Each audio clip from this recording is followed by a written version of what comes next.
Alors, bonsoir à tous et à toutes. Merci d'être avec nous pour la soirée de la PDG du CIS de l'Outaouais. Mon nom est Chantal Dompierre, je suis directrice des dons majeurs et planifiés à la Fondation Santé Gatineau. Je vous invite aussi à rester jusqu'à la fin de la présentation puisque nous procéderons à un tirage pour un prix de présence. Alors, j'accueille maintenant M. Luc Cadieux, président du conseil d'administration de la Fondation Santé Gatineau. Merci Chantal. Bonsoir à vous, chers donateurs et donatrices, partenaires et amis privilégiés de la Fondation Santé Gatineau. C'est tout un honneur de vous accueillir à cette soirée exclusive et je vous remercie en mon nom personnel et au nom du conseil d'administration de la Fondation. Avec une vision de plus en plus élargie et qui touche de plus en plus de secteurs d'activité du CISO, la Fondation Santé Gatineau a adopté cette année 32 nouveaux projets totalisant plus de 3,7 millions de dollars afin de maximiser son impact sur la santé et le bien-être de notre collectivité en Outaouais. Grâce à une précieuse et florissante collaboration avec le Centre intégré de santé et de services sociaux de l'Outaouais, il s'agit de notre plus grand engagement en 35 années d'activité. Votre présence à cette soirée de la PDG du CIS de l'Outaouais atteste que la santé demeure une priorité pour vous tous. Et c'est pour cette raison que la Fondation mobilise la communauté afin d'être un levier incontournable pour accomplir sa mission. Cette soirée annuelle vise à nouveau à vous démontrer l'importance et l'impact de vos contributions soutenues.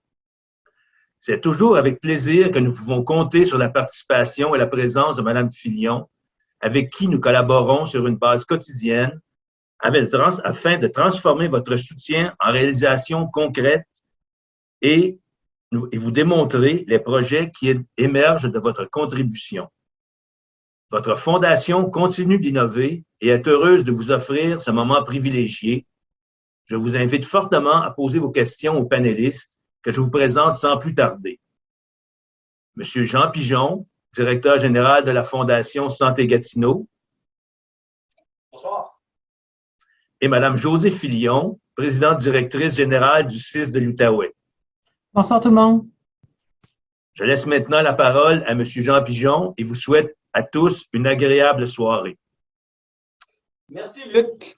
Alors, bonsoir à tout le monde là, qui nous écoute. C'est bien gentil de vous joindre à nous ce soir. On a vraiment un agenda chargé parce qu'on va essayer, on va essayer de relever un défi, José et moi, ce soir, c'est de vous parler justement de ces millions-là de dollars d'engagement qu'on a pris. Alors, on a préparé, José et moi, une belle présentation. On va tenter de vous donner un avant-goût de ce que la Fondation souhaite faire de partenariat avec le CISO pour la prochaine année. Donc, comme vous le savez, la Fondation, on est là pour faire du rehaussement, de l'optimisation dans le réseau de la santé, dans différents secteurs. Et l'objectif ce soir, c'est de vous démontrer comment la Fondation, en partenariat avec le CIS de l'Outaouais, souhaite réaliser ce... on a une panne d'électricité. Je ne sais pas si vous nous voyez toujours au bureau, mais on est dans le noir. Alors, ça va bien, c'est les défis techniques. Alors, Josée, je te vois toujours. Oui, on te voit aussi. On voit que vous êtes dans le noir. C'est là. Ça fonctionne toujours, tant mieux. On va espérer que l'électricité va revenir de notre côté. Mais bon, le signal est là, puis je me vois un peu. Alors, malheureusement, la présentation que je voulais faire va être un petit peu plus difficile, mais on va quand même pouvoir y aller. Donc, je vais, si vous me donnez 2 secondes, juste vous apporter à une image qui regroupe essentiellement l'engagement que la Fondation a pris avec le CIS de l'Outaouais. Donc, vous pouvez voir une image apparaître à l'écran. Et c'est un peu une façon de voir l'engagement que la Fondation a pris avec le CIS de l'Outaouais pour la prochaine année. Donc, essentiellement, on peut voir que le plus grand engagement, c'est toujours dans le milieu hospitalier. Et on parle ici en montant financier. Donc, 68 du 3,7 millions, presque 3,8 millions, sera dans le milieu hospitalier. On va voir un petit peu plus en détail comment est composé cet engagement-là. Et ensuite, on peut voir les autres secteurs. C'est suivi du secteur de la cancérologie avec 17 des engagements le soutien à l'autonomie des personnes âgées, la recherche, l'enseignement, le recrutement, la rétention et la reconnaissance, ainsi que le secteur de la jeunesse. Donc, si on passe justement au niveau du secteur du milieu hospitalier, excusez-moi, on peut voir que dans le milieu hospitalier, on a quelques projets assez intéressants. Le premier projet au niveau du milieu de la santé, c'est l'achat d'un appareil en fluoroscopie. Alors, j'aimerais bien pouvoir donner des détails de tous les projets ce soir, un par un, mais je vais tenter un peu de vous donner un avant-goût et José pourra naturellement bonifier un petit peu les informations qu'on va vous donner. L'objectif, pour ensuite échanger avec vous dans la période de questions, c'est de pouvoir vous donner un peu un avant-goût. Donc, au niveau de la fluoroscopie, c'est essentiellement quand il y a des examens au niveau d'imagerie préopératoires, donc souvent en 2D, 3D, qui doivent être effectués. C'est des examens qui sont fort importants et on sait justement qu'il y a des longues listes d'attente qui sont présentes. L'objectif, c'est de faire l'acquisition d'un troisième appareil qu'on appelle dans le jargon le C-Arm 3D ou aussi appelé le CA-Spin de Siemens. Donc, c'est un appareil, en fait, qui permet de faire ces examens préopératoires en 2D, 3D et de, justement, pouvoir rattraper les retards au niveau des examens en radiologie, puis de réduire aussi, dans le fond, les longs délais d'attente au niveau de la radiologie. Donc, je ne sais pas, José, si tu as quelque chose à ajouter au niveau de la fluoroscopie, mais c'est essentiellement un peu comme ça que nous, on vulgarise ce projet-là. Tout à fait. Donc, ça permet à l'équipe médicale d'avoir une meilleure vision de ce qu'ils ont fait là, pendant la chirurgie. C'est principalement dans les chirurgies en neurologie ou en orthopédie. Et je me permettrais peut-être de faire une parenthèse, Jean. Vous êtes tellement généreux à la Fondation. En 35 ans, 32 projets, 3,7 millions que vous avez omis de payer votre compte d'électricité. Donc, alors, merci, je te laisse continuer. En tout cas, le compte d'Internet, visiblement, fonctionne toujours. C'est quand même mystérieux ce qui se passe dans nos bureaux présentement. On est vraiment dans une... Il fait noir partout. Je regarde, même à l'extérieur de ma fenêtre. On est dans le parc Richelieu. En fait, on a bien choisi notre emplacement parce qu'on est juste à côté du futur site du nouvel hôpital de Gatineau sur le bord de la Carrière. Donc, j'imagine que quand l'hôpital sera là, il y aura une bonne génératrice pour faire fonctionner tout le quartier, mais ce n'est pas le cas présentement. Blague à part, on peut voir aussi qu'on a des beaux projets au niveau des soins palliatifs. Vous savez, les soins palliatifs, fort importants. Il y a des beaux travaux qui avaient été faits à l'hôpital de Gatineau, mais cette fois-ci, ça touche l'hôpital de Hull. Alors, les gens qui ont peut-être passé par l'hôpital de Hull au 6e étage, on a des chambres. Présentement, il y en a 2 au niveau des soins palliatifs. L'objectif, c'est d'augmenter à 4 le nombre de grandes chambres et de les aménager aussi de façon à créer un environnement propice de réconfort et tout ça. Et parallèlement à ce projet-là, on a le projet de créer un salon aussi. Parce que c'est aussi important que les familles peuvent se recueillir, avoir un endroit paisible, se reposer dans ces derniers moments-là qui sont fort importants et précieux. Donc, c'est un magnifique projet qui va avoir lieu à l'hôpital de Hull. On sait que le vieillissement de la population va faire en sorte qu'il y ait de plus en plus de demandes. C'est un projet qui nous tient très cher à cœur à la Fondation. On a également au niveau d'équipements de coagulation, c'est pas un mot facile, excusez-moi, à prononcer. Un équipement de coagulation, en fait, on veut acheter 2 appareils de coagulation. Ça arrive quand même qu'il y a des patients qui présentent des saignements qui sont inexpliqués, une hémorragie massive, aussi une thrombose. Donc, ça nécessite des examens de coagulation sanguine. Les laboratoires de l'hôpital de Gatineau et de Hull détiennent présentement un analysateur dans chaque secteur. L'objectif, c'est de faire l'acquisition de 2 équipements, donc d'équiper les hôpitaux avec une bonification, une optimisation de ces équipements-là qui sont grandement en demande. Et encore là, réduire le temps nécessaire pour faire ces analyses-là au niveau du fonctionnement maximum qu'on veut atteindre. Le prochain, et voilà, la lumière fut, tant mieux, je suis content de voir ça. Donc, on ne va pas s'inquiéter, les choses vont bien continuer. Oui, ça fonctionne, mon écran allume, ferme, j'ai eu peur pour une seconde. Donc, on a ici le projet de l'acquisition de matériel. On a un lève-personne. Ça, c'est des équipements qui peuvent paraître un peu anodins, mais c'est quand même très important. Comme vous le savez, les heures qui sont souvent passées en dehors d'un lit, dans un milieu hospitalier, c'est des heures qui sont fort apprécié de la clientèle. Donc, d'avoir le maximum d'équipement au niveau des lèvres-personnes. C'est un équipement qu'on a fait souvent dans le passé, puis on veut ajouter au parc d'équipement. C'est vraiment d'avoir une mécanique qui est appropriée, puis qui suffit, dans le fond, à améliorer la sécurité du patient. La polymnographie, on va transformer ce mot-là en étant quelque chose de beaucoup plus simple pour la compréhension de tout le monde, mais vous savez, l'apnée du sommeil, c'est quelque chose qui nous touche de plus en plus. D'ailleurs, je suis moi-même en attente de pouvoir faire un examen et la liste d'attente présentement en Outaouais, elle est très longue. On parle de plus de 4000 patients présentement qui doivent se tourner des fois même vers le privé parce que les délais sont un petit peu moins longs, mais les assurances ne couvrent pas toujours. Donc, un polymographe, ça sert dans le fond à faire ces examens-là, à obtenir un diagnostic et on va ajouter pas un, mais bien 6 appareils en polysomnographie ambulatoire. Donc, c'est un magnifique projet qui va permettre de vraiment bonifier l'offre que le CIS peut faire au niveau du nombre d'appareils disponibles pour ce type d'examen-là. Donc, les gens qui sont en attente, dans le fond, de faire ce type de test-là, bonne nouvelle, ça s'en vient bientôt et ça sera grandement apprécié, certainement. On a ensuite un électroencéphalogramme. Vous pouvez voir aussi que dans le milieu hospitalier, les équipements coûtent cher. Hein? Je ne sais pas si vous faites le décompte à les gens qui nous écoutent, mais c'est naturellement des équipements qui sont très dispendieux, très sophistiqués aussi. Et encore là, c'est vraiment une bonification souvent des équipements existants. L'électroencéphalographe, dans le fond, on appelle ça dans le jargon hospitalier un EEG. C'est dans le fond un équipement qui permet de faire des tests, surtout au niveau des soins intensifs, notamment pour les cas de statut au niveau des crises épileptiques. Ça permet de faire des diagnostics très précis. Ça permet, dans le fond, de faire un monitoring et voir pour des longs épisodes que quand le patient est sur ce moniteur-là, de voir si, dans le fond, c'est une crise qui dure plus de 30 minutes ou si des crises successives qui se succèdent. Présentement, on n'a pas suffisamment d'équipement en Outaouais. Bien souvent, pour ce type de test-là, d'une longue période de temps, les patients doivent malheureusement être déplacés vers Montréal pour aller faire ce genre de test-là. Donc, en bonifiant ici ce type d'équipement-là, on va éviter de faire des tests à l'extérieur de la région et on va vraiment transformer cette région avec ce type de test-là.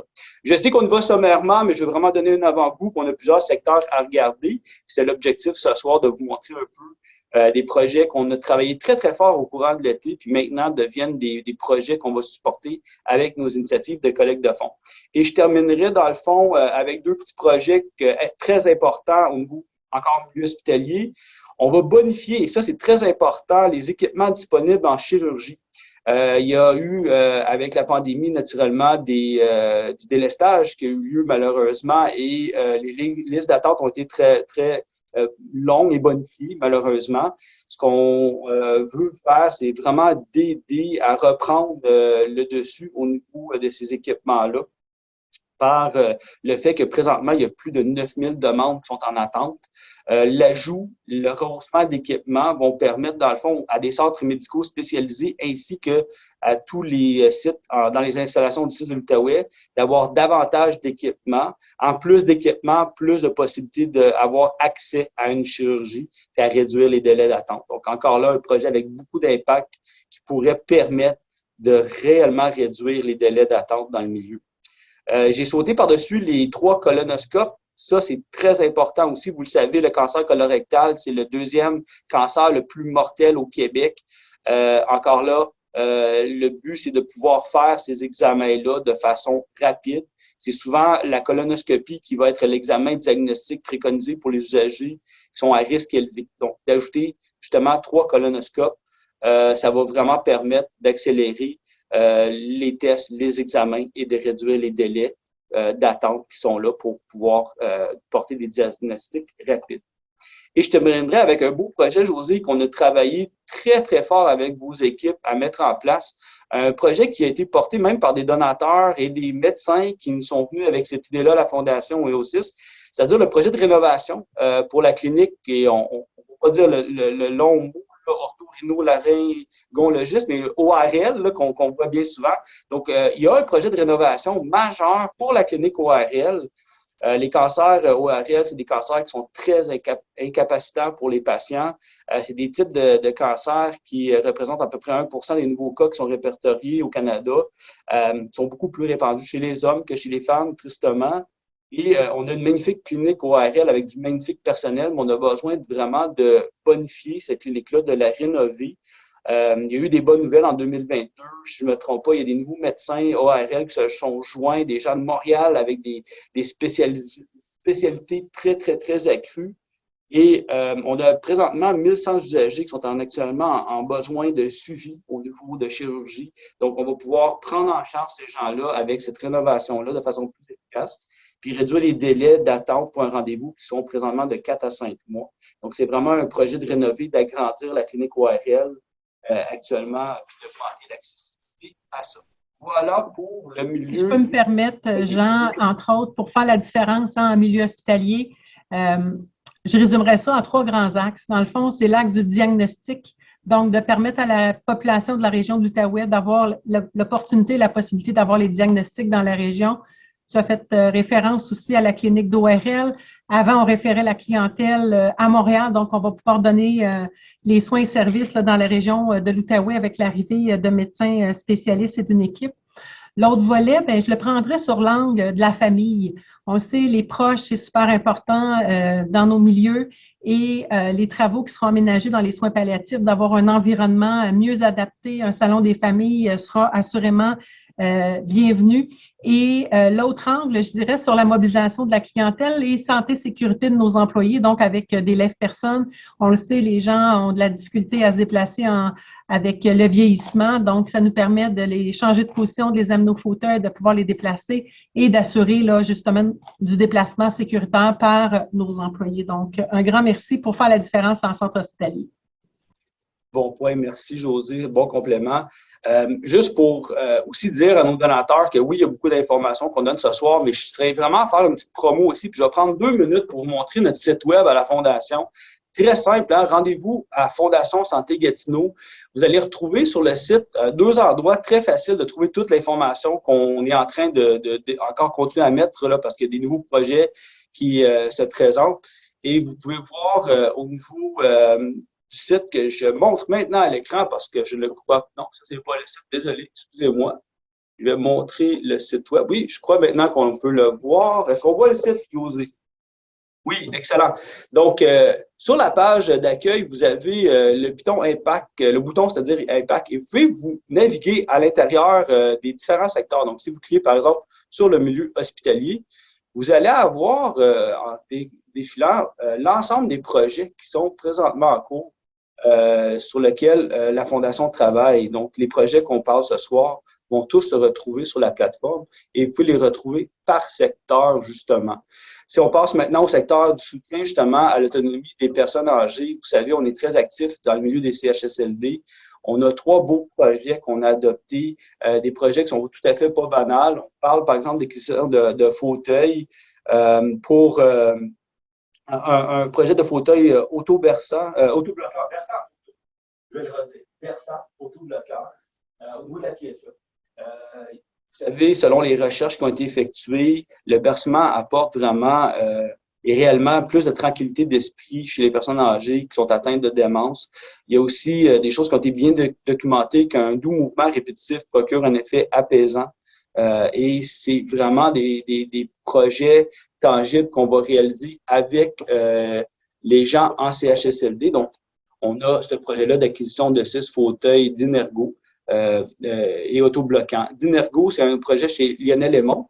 Donc, encore là, un projet qui permet d'avoir des équipements adaptés, le confort aussi, d'avoir vraiment des équipements qui sont confortables, qui créent un environnement qui répond de façon optimale aux besoins. Et on a un dernier projet en milieu de CHSLD qui touche quelque chose de quand même assez intéressant. Peut-être que les jeunes aimeraient entendre parler de ça, mais c'est un achat d'une station de jeu virtuelle. Donc, on veut se doter d'une station de jeu qui s'appelle une station Touch Play Max. Dans le fond, ça permet vraiment de regarder de façon virtuelle, s'amuser, vraiment de pouvoir se divertir, faire du divertissement de façon virtuelle. Puis également une façon de socialiser entre résidents avec ces technologies-là qui sont existantes et la Fondation va faire l'acquisition de cette station de jeu portative-là qui sera installée au CHSLD La Piétonne. En cancérologie, si je peux poursuivre, comme vous le savez, la cancérologie, c'est un secteur qu'on a très prisé de nos donateurs, puis qu'on a plusieurs donateurs qui appuient annuellement. Donc, je vais vous montrer à l'écran quatre projets, c'est-à-dire que la Fondation va appuyer. Un premier projet d'échographe cardiaque pour la cardiologie et la cancérologie. C'est pas une surprise pour personne. La population vieillit. On sait même que selon le plan clinique qui a été fait par le CIS de l'Outaouais, en 2036, il va y avoir pratiquement une personne sur 4 qui aura plus de 65 ans. Et ces statistiques-là font en sorte justement que il y a beaucoup de demandes pour des échographies cardiaques. Donc, en juin 2021, selon les statistiques qu'on a vues du CIS, il y avait plus de 2880 demandes en échographie cardiaque qui étaient en attente au CIS de l'Outaouais. Et c'est un délai d'attente qui est quand même très long. On parle de 30 mois. Donc, l'objectif, c'est vraiment de réduire ce temps d'attente-là de façon très importante en faisant l'acquisition, justement, d'échographes additionnels de 2 nouveaux appareils, un pour l'hôpital de Gatineau et un pour l'hôpital de Hull, qui va réduire, justement, le fait que les délais peuvent être longs. On a également un autre appareil d'échographie, mais cette fois-ci au niveau des cancers de type de la glande thyroïde.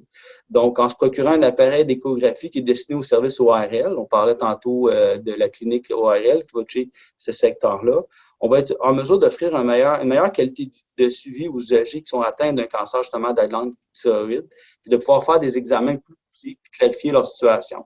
Le diagnostic va être plus précoce, puis souvent, ce qui arrive, c'est que les épisodes de soins sont plus courts grâce à une prise en charge qui est plus rapide.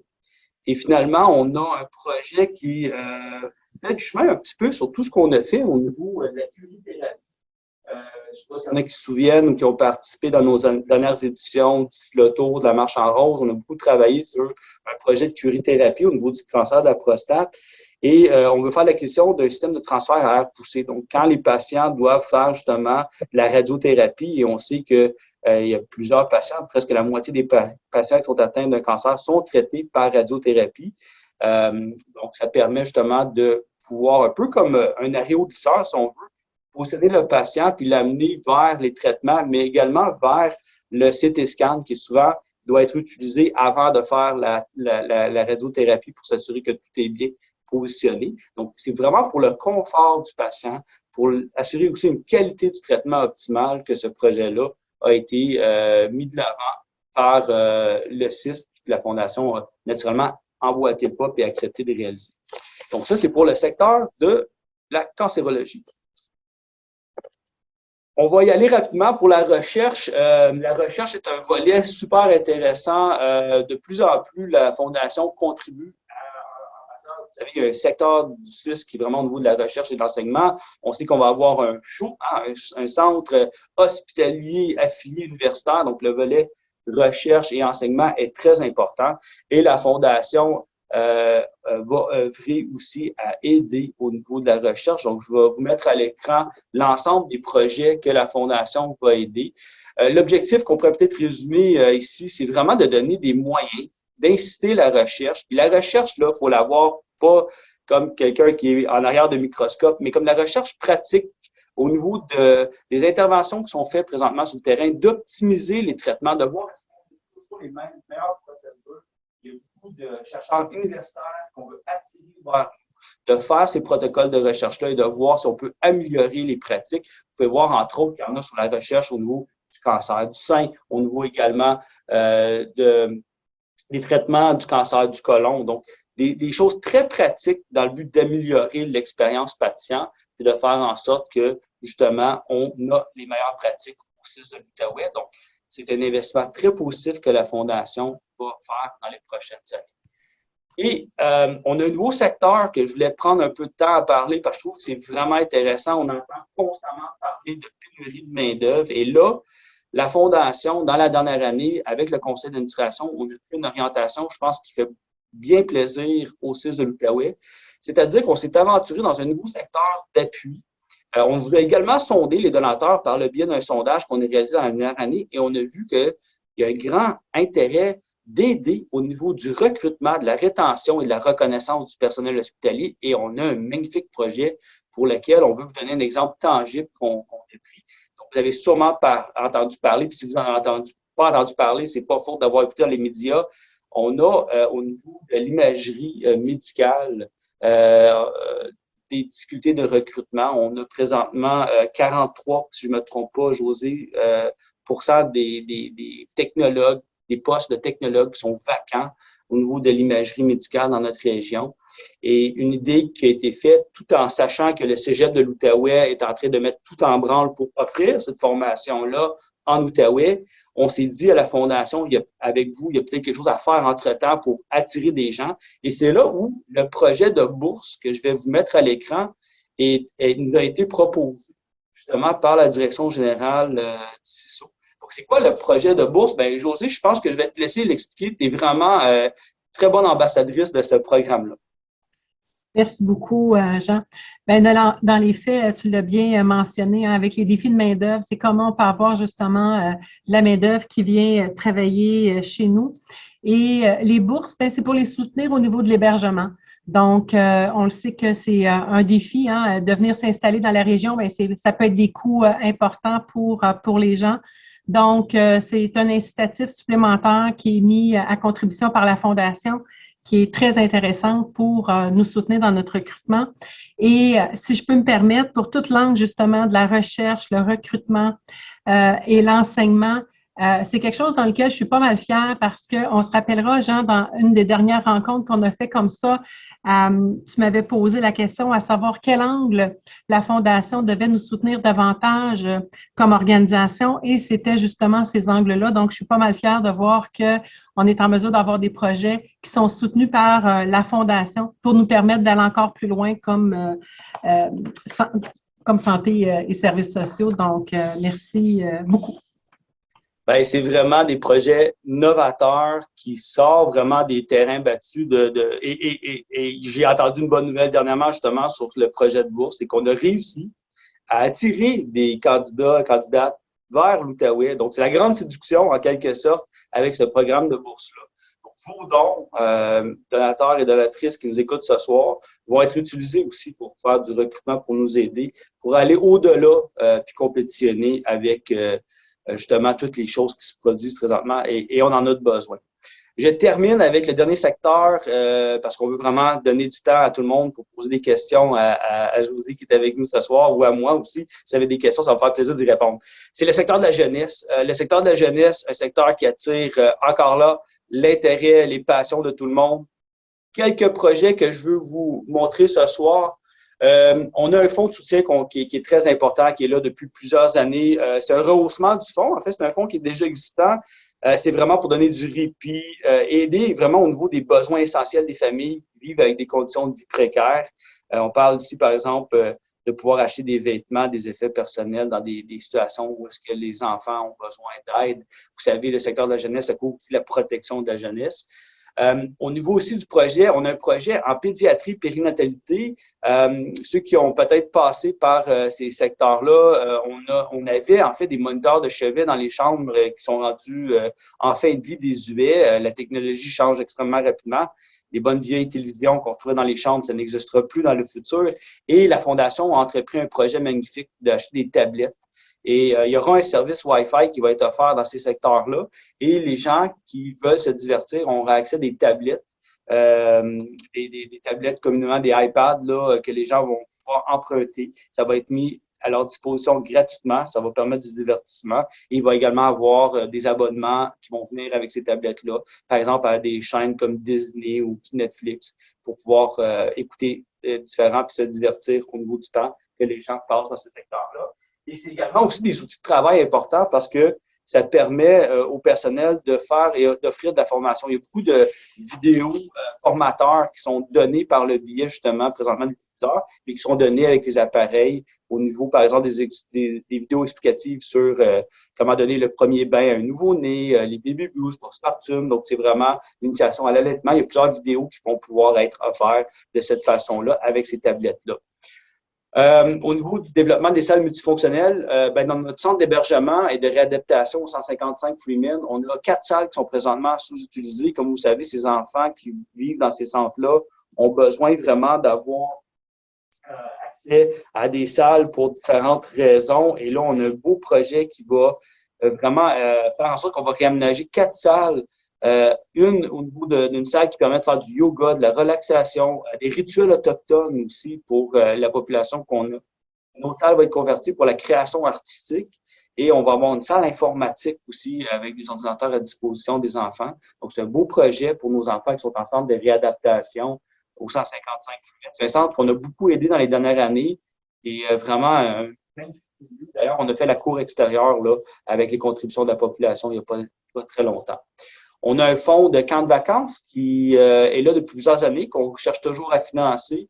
C'est un camp qui donne du répit, qui permet à des jeunes défavorisés, de la protection de la jeunesse, d'avoir accès à des camps d'été et aux familles d'avoir du répit aussi. On a ensuite le programme CIP, c'est le soutien pour les familles dans un état de vulnérabilité. Un projet qui roule depuis très longtemps. Le projet CIP, de façon simple pour vous le décrire, c'est un programme qui vise vraiment à aider, je cherche mes notes, excusez-moi, là, je me suis un petit peu mélangé avec la panne d'électricité, qui vise vraiment à aider les familles de différentes façons, qui sont vraiment dans une situation précaire de vulnérabilité.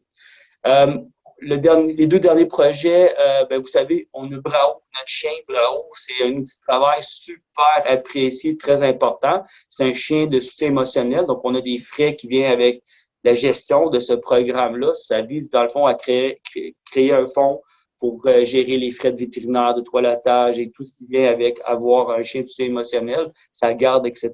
Donc, c'est un fonds qu'on appuie toujours pour la mission. On a eu des résultats incroyables avec ce projet-là. Puis, on a également le fonds santé bien-être qui vise vraiment à aider dans je dirais que c'est vraiment là, des situations qui tombent en 2 chaises, là, pour prendre l'expression. C'est souvent des jeunes qui n'ont pas accès, par exemple, à des soins dentaires ou à pouvoir avoir certains équipements médicaux. On a fait beaucoup de soins dentaires dans les dernières années avec des enfants qui, malheureusement, présentent, mais qui ont besoin vraiment de traitements importants, par exemple d'orthodontie, de choses comme ça, au niveau de la protection de la jeunesse ou des situations de vulnérabilité. Ce fonds-là vient vraiment aider. Donc, ça résume grossièrement, puis merci de nous avoir écoutés, là, mais on a voulu faire un peu un topo de comment on peut donner cette information-là, mais je le réitère, le site web de la Fondation, vous allez pouvoir retrouver sur le site web toute l'information. Elle est là, on est encore en train d'en mettre, et d'ici quelques semaines, toute l'information de l'ensemble des 32 projets qu'on a mis de l'avant ce soir va se retrouver. Vous avez l'information en détail et naturellement, l'équipe de la Fondation est toujours disponible pour donner davantage d'informations. Ce que je voudrais terminer avant d'ouvrir la période de questions, c'est rapidement vous dire, c'est bien beau tout ça, mais comment vous pouvez faire pour contribuer? Comment vous pouvez faire pour faire une différence à contribuer à ces choses-là? Alors, j'y vais un peu en rafale de façon très rapide avant de vous donner la parole. Vous allez voir très bientôt la campagne automne-hiver qui va être lancée. Ça va être un visuel qui va ressembler beaucoup à tout ça. On va vous solliciter donateurs de 1001 façons. Donc, restez l'œil ouvert, que ce soit par une lettre qui va vous être envoyée à la maison, par un appel de nos équipes pour vous demander un don. S'il vous plaît, si vous pouvez nous aider dans ces projets-là, si vous pouvez diriger un don, peu importe la valeur de ce don-là, ça va vraiment nous permettre de réaliser cette aspiration-là. On le disait en entrée de jeu, Luc le mentionnait tout à l'heure, c'est l'engagement le plus important que la Fondation a pris depuis ses débuts. Et on veut vraiment le réaliser dans la prochaine année. Autre façon de donner qui est très plaisante, la loto santé. On est en plein loto santé. Ça vous tente de gagner de l'argent, c'est une bonne façon de donner. Le gros lot cette année, toujours 50 000 de gros lot, mais 100 000 en tout à gagner. Le tirage aura lieu le 15 décembre. Très facile pour acheter un billet. Loto santé, pas d'accent, LOTOSANTE.ca. Super facile. Allez sur le site, vous allez avoir toute l'information pour acheter un billet. Il y a une promo aussi présentement. Le coût du billet est 100 $, mais on a 3 billets pour 250. Ça vaut vraiment la peine. Puis le nombre de billets est limité. Les billets s'envolent. Il n'en reste pas tant que ça. Je pense qu'on est près de 70, même 80% des billets vendus. La vente va très, très bien. Un gros merci à tous ceux qui ont déjà acheté leurs billets. Je continue rapidement avec Outaouais contre le cancer. Outaouais contre le cancer, c'est la combinaison, le mariage de la marche en rose et également du cyclotour. La plateforme d'inscription Outaouais contre le cancer.ca est déjà en ligne. Si vous allez sur notre site web, vous allez pouvoir le trouver facilement. Donc, si vous avez le goût de rouler, si vous avez le goût de participer de façon à pouvoir lutter, puis on le dit souvent, là, souvent dans des situations où on a des proches de nous qui combattent le cancer, on peut se sentir impuissant, mais voilà une façon de vraiment contribuer à la lutte contre le cancer. Vous avez vu, il y a pour plusieurs milliers de dollars d'acquisition d'équipements nécessaires qu'on a besoin pour lutter plus efficacement, Outaouais contre le cancer. C'est vraiment une tribune toute désignée pour aider au niveau de la lutte contre le cancer. Et mettez cette date-là, s'il vous plaît, à votre agenda et réservez un billet. C'est le traditionnel défilé des rêves de Monique qui est de retour en présentiel après 2 ans de pas de défilé à cause de, on dira pas, la pandémie, tout ce qui est arrivé, on le sait très bien, mais on est de retour. Les rêves de Monique avec la présidente fondatrice des rêves de Monique, Monique Bourassa, sera de retour le 20 novembre à la Maison de la Culture. Les billets sont en vente pour 50 $. Une très belle cause, c'est les gens qui paradent, c'est souvent des combattantes, des survivantes du cancer. C'est une magnifique soirée. Et cette année, on a une participation spéciale de Pianoman. Donc, Christian-Marc Gendron, ceux qui ont peut-être eu la chance de le voir en spectacle, il est excellent. Ça vaut vraiment la peine. 50 $, c'est pas cher, c'est pour une bonne cause. Vous allez avoir un magnifique spectacle. Je termine avec le barrage routier. On va être présent dans plusieurs artères routières le 26 novembre. Ça aussi, c'est important. Si vous sortez pour faire l'épicerie, on va être là au coin des rues, s'il vous plaît. Donnez-nous du change. C'est même possible de le faire par téléphone cellulaire. Vous allez voir, il y a une application en fait, on peut scanner un code QR. Ça vous amène à une plateforme de dons. On va donner des billets pour ceux qui peuvent faire des dons. C'est une occasion idéale de contribuer aussi. C'est très important. On a un automne occupé, mais on a besoin de vos dons. Le défi ski sera de retour en février ou en mars. La date reste à déterminer, mais je vous l'annonce en primeur ce soir. Le défi ski sera de retour et il sera là pour appuyer le projet de clinique ORL. Vous avez vu le projet de clinique de rénovation, 600 000 $ qu'on désire aller chercher. Et on a la famille Lavoie là, qui était avec nous depuis plusieurs matériaux Lavoie qui sont là depuis très longtemps avec nous, qui vont encore nous aider à ramasser des sommes colossales à travers le défi ski cette année. Ma collecte, c'est toujours possible. On apprécie énormément. On a beaucoup d'initiatives de gens qui font leur propre collecte au profit de la Fondation. Vous avez une idée géniale, contactez-nous, ça va nous faire plaisir de vous aider. Et je termine avec Mardi je donne. Mardi je donne, c'est dans la foulée ce mouvement national où, suivant le Black Friday, le Cyber Monday, là, il y a le Mardi je donne, donc le Giving Tuesday en anglais. Donc, cette journée-là, c'est la journée de la générosité. On vous demande de considérer cette date-là. On va être très actifs sur les médias sociaux pendant cette journée-là. C'est un grand mouvement de générosité. Ça a lieu le 29 novembre. Donc, comme vous pouvez voir, le 29 novembre, ça va être très occupé au mois de novembre pour tout le monde. J'arrête maintenant et je vais redonner la parole à notre animatrice parce que maintenant, la parole va être à vous et on va vous inviter à nous poser vos questions puis pouvoir échanger avec vous. Alors, voilà. Alors, oui, rebonsoir. Donc, mes collègues vont procéder bientôt au tirage pour un brunch pour 2 personnes au restaurant Saveur des Continents. Alors, restez avec nous. Je vous invite maintenant, mes collègues ont aussi reçu quelques questions, mais je vous invite à poser vos questions en utilisant l'onglet Q&A ou Q&R au bas de l'écran. Puis, on va pouvoir adresser les questions là, à Mme Fillon ou à M. Pichon.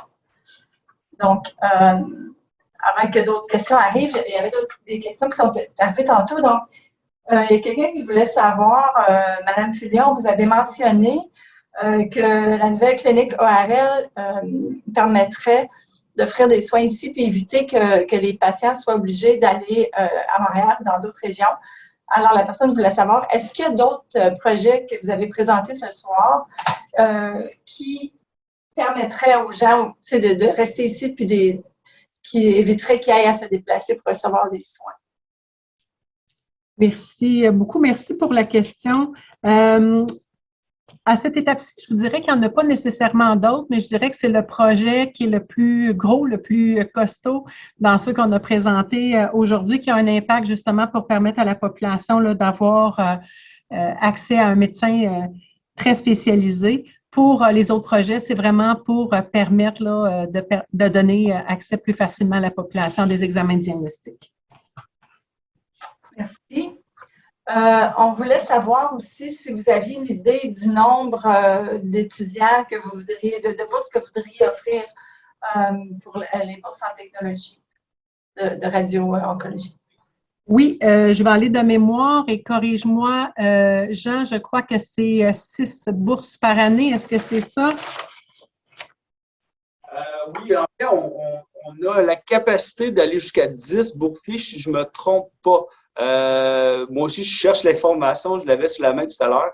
Mais en effet, puis c'est vraiment un projet pilote. Hein. Donc, si on a besoin de bonifier, dans le fond, ce qu'on veut, c'est d'amener l'objectif, c'est d'amener des gens ici. Mais on a déjà les sommes disponibles, je ne me trompe pas, pour recruter 10 radiotechnologues.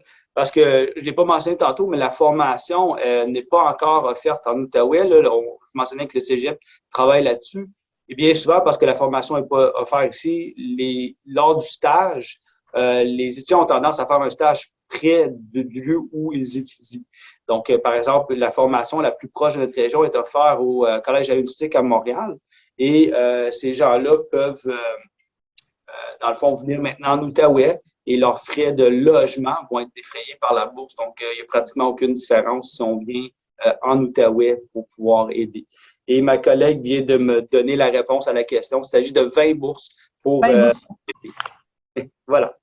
Bien, dans les faits, c'est moi qui étais confuse parce que j'ai répondu aux bourses de stage d'initiation à la recherche qui sont de 6, qui sont modulées en fonction si c'est au niveau du bac et de la maîtrise. Donc, c'est mon erreur.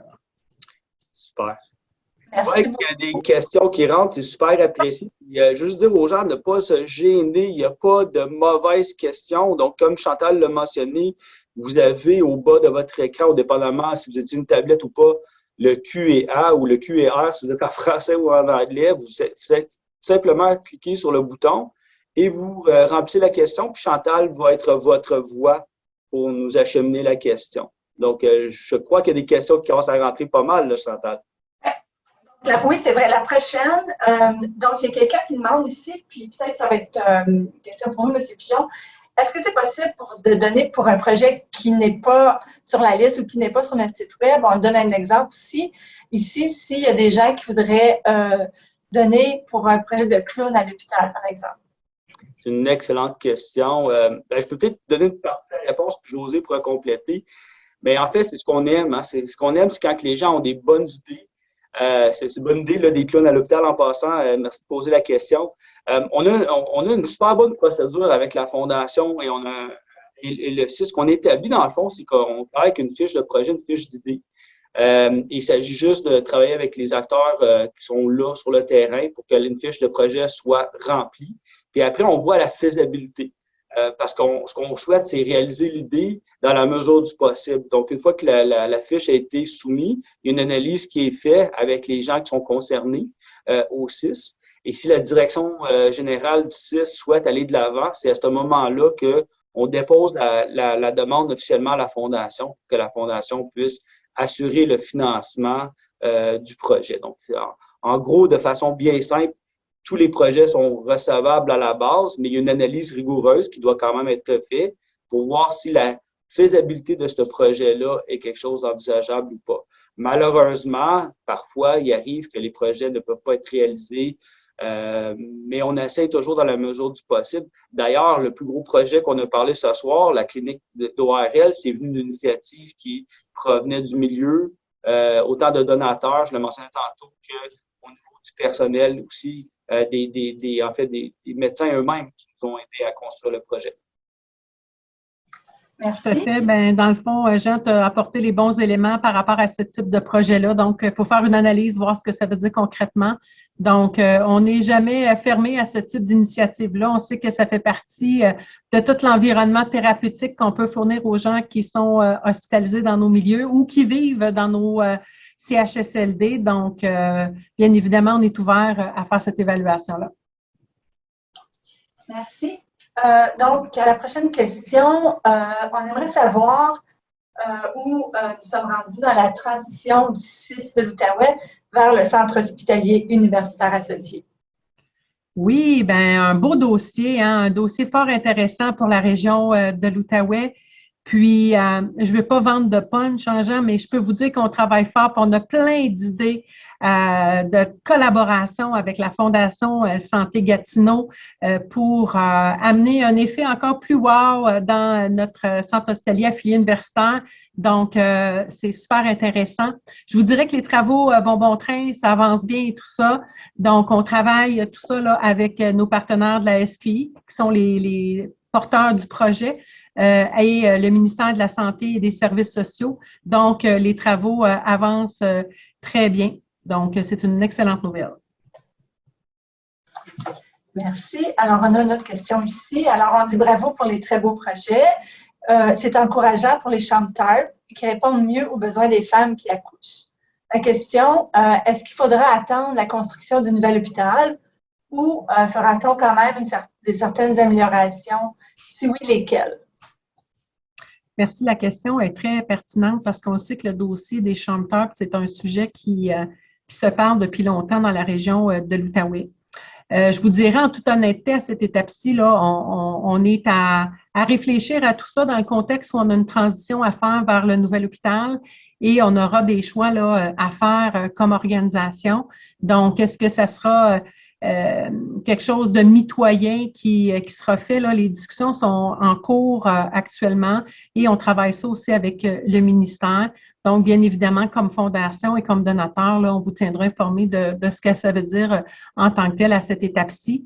Mais sachez qu'on a à cœur ce secteur-là, le service d'obstétrique, donc qu'on veut améliorer, là, bien évidemment, là, l'environnement. Merci. On nous demande aussi, est-ce que tous les projets qui sont en cours de réalisation, est-ce que tous les projets sont en cours de réalisation pour l'année 2023?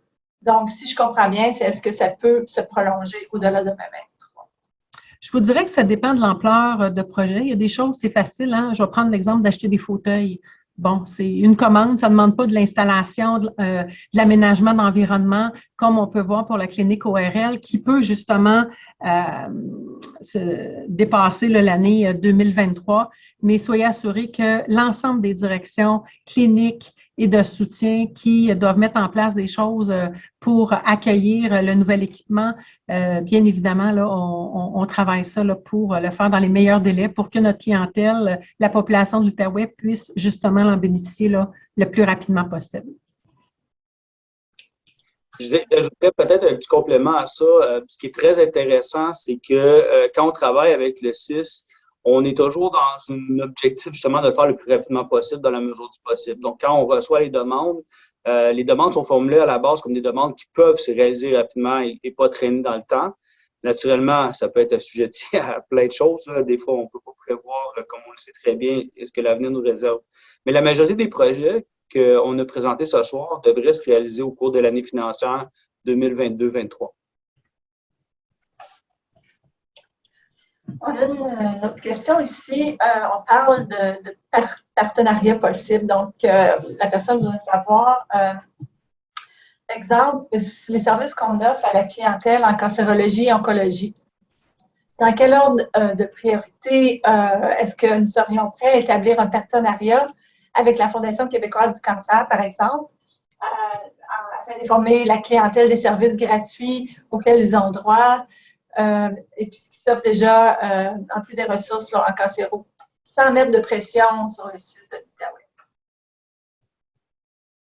Pour moi, c'est c'est complémentaire à ce qui se fait déjà. Donc, ce qui est offert par la Fondation québécoise du cancer du sein versus ce qu'on fait avec la Fondation Santé Gatineau, pour moi, je vois ça de façon complémentaire. Puis s'il y a un offre, un soutien, un accompagnement qui peut être offert de plus pour notre population, assurément là, qu'on a de l'ouverture à regarder ça. Pour moi, c'est une notion de complémentarité que de compétition, je vais me permettre de le dire comme ça. Absolument. Je suis entièrement d'accord avec le commentaire de Josée. Puis je pense que l'union fait la force. On a cette vision-là à la Fondation de travailler avec tous les partenaires qui veulent bien travailler avec nous et en collaboration avec le CIS. Donc, on tend la main, on est très intéressé à échanger et à voir comment on peut justement bonifier ensemble l'offre puis faire en sorte qu'on transforme notre Outaouais, là, plus particulièrement dans ce cas-ci au niveau du Centre de cancérologie et d'oncologie. OK, la prochaine question. Je pense que la prochaine question, on pourra en parler longtemps, mais je pense que ça s'adresse à vous deux et peut-être à Jean aussi. Donc, est-ce que la Fondation est impliquée dans le projet du nouvel hôpital? Je vais laisser Jean, tiens. Ben oui, on va être impliqué dans le nouvel hôpital. Je dirais que c'est encore. Et vous l'êtes déjà. On l'est déjà, puis on parle beaucoup. Puis je pense que c'est des conversations qui sont extrêmement enrichissantes. De un, juste de comprendre le concept. Puis je disais à la blague tantôt, on est réellement nos bureaux voisins du site du nouvel hôpital. Donc, à tous les jours, quand on arrive au bureau, on est témoin de l'ampleur du quadrilatère où ce nouvel hôpital-là se reconstruit. On va certainement y contribuer. On a des pistes extrêmement intéressantes. Par contre, il faut se garder une réserve. Vous comprendrez que avant que les choses soient rattachées, ça va être difficile, mais je vais au moins dire quelque chose de fort intéressant. C'est pas juste la Fondation Santé Gatineau qui va être appelée à contribuer, c'est l'ensemble des fondations partenaires du CIS qui va être appelées à contribuer. Puis nous, on veut être un leader là-dedans. On a notre place. Oui, on sait que le gouvernement va investir des milliards de dollars. Par contre, la communauté de l'Outaouais veut aussi participer. Et c'est ce qu'on va faire. Et il y aura des annonces à venir qui vont être très importantes et on aura des projets concrets bien à nous, aux fondations. Je parle plus large que la Fondation Santé Gatineau où, tantôt on parlait de la Fondation québécoise du cancer, entre autres. Ce qu'on veut, c'est justement se mobiliser dans notre région puis s'offrir le NEC plus ultra. Puis on est en conversation avec José, son équipe, et Michel Parent, qui est le directeur du projet du nouvel hôpital d'ailleurs. Donc, ça s'en vient. Et je peux vous dire aussi qu'on a l'ambition de aussi lancer une campagne pour appuyer tout ça. Donc, des belles choses à venir, mais je veux me garder une certaine réserve sur de quelle façon, parce que naturellement, vous comprenez qu'il y a des approbations qui sont nécessaires avant d'en arriver à pouvoir faire ces grandes annonces-là. Bien, si je peux me permettre, Jean, dans les faits, tu l'as bien mentionné, hein, l'hôpital, le centre hospitalier affilié universitaire, le CHO, comme on l'appelle, c'est un hôpital pour répondre aux besoins de la population de la région de l'Outaouais. Et pour nous, ce qui est important, c'est d'impliquer l'ensemble des fondations aux discussions et de voir comment chacune des fondations pouvait contribuer aux discussions, à la vision, à des fonds pour justement permettre à la population de l'Outaouais d'avoir accès, que ce soit des jeunes, des personnes âgées ou des adultes qui ont besoin de soins et services au CHO, ben comment justement l'ensemble des fondations contribuent. Donc, pour moi, c'est important d'avoir l'ensemble des fondations autour de la table. On a des rencontres à des fréquences régulières où on discute, bon, qu'est-ce que ça peut vouloir dire et tout ça. Mais je peux vous dire qu'il y a des belles choses qui sont sur la table, puis on sera fiers comme région de l'Outaouais de voir les belles réalisations qui vont se faire avec l'ensemble des fondations, là, assurément. Merci beaucoup. Donc, je vais maintenant vous annoncer le nom de la personne gagnante de notre tirage. Donc, billet pour 2 personnes pour un brunch au restaurant Salon des Continents. Alors, c'est M. Steve Michaud. Alors, je vous invite à communiquer avec moi pour prendre les arrangements pour récupérer votre prix. Vous pouvez me joindre par courriel à cdompierre, DOMPIERRE, à fondationsantégatineau.ca ou au 819-966-6108, poste 305. Alors, je vous remercie beaucoup, Mme Filion et Messieurs Pigeon et Cadieux pour votre temps que vous nous avez consacré ce soir. Et je vous remercie à tous d'avoir participé Et on vous remercie tout le monde pour votre appui. Merci beaucoup. Merci beaucoup à tout le monde. Merci de la participation. Pendant le mot de la fin, j'ai vu une dernière question apparaître. Je vais me permettre d'y répondre si vous voulez pour avoir eu la chance de répondre à toutes les questions. La question, c'est est-ce qu'on pense permettre à des plus petites organisations de profiter de notre expertise par rapport aux dons d'action, par exemple? C'est une très bonne question. En effet, il existe différents véhicules pour faire des dons et on a la chance à la Fondation d'avoir cette expertise-là. Pour les donateurs qui veulent faire des dons de type d'action, c'est très avantageux par rapport au fait qu'on n'a pas seulement un reçu de bienfaisance, on a également au niveau d'un crédit qui est plus grand parce qu'il y a une exemption au niveau du gain en capital qui est par-dessus la valeur du don. La question, elle est, est-ce qu'on pourrait faire profiter d'autres organisations? Puis j'entends souvent cette question-là. On aimerait bien pouvoir faire profiter notre expertise à d'autres. Puis tantôt, je parlais de partenariat. Par contre, on a la Fondation, un seul et unique bénéficiaire qui est avec nous ce soir, qui est le CIS de l'Outaouais. Notre structure organisationnelle a fait en sorte qu'on a pris une décision comme organisation d'avoir un seul et unique bénéficiaire qui est le CIS de l'Outaouais. Donc, tant que longtemps que ça touche à tout ce qui est, c'est tellement gros le CIS de l'Outaouais, on peut justement faire en sorte d'aider, d'appuyer, pour autant que ça touche à la grande famille du CIS de l'Outaouais, on peut faire bénéficier beaucoup de gens par rapport à cette expertise-là. Donc, c'est un peu la réponse que je peux donner à cette question-là. Merci. Merci à vous, puis merci José de ton temps. C'est toujours très apprécié. Merci aux donateurs de vous intéresser et continuez de nous voir. Et sur ce mot de la fin, n'oubliez pas d'aller visiter notre site Internet. C'est un très bon résumé aussi de tout ce qu'on fait, puis une excellente façon de nous contacter, de nous rejoindre. Je vous souhaite une bonne soirée. Merci beaucoup tout le monde. Au plaisir. Bonne soirée. Bye.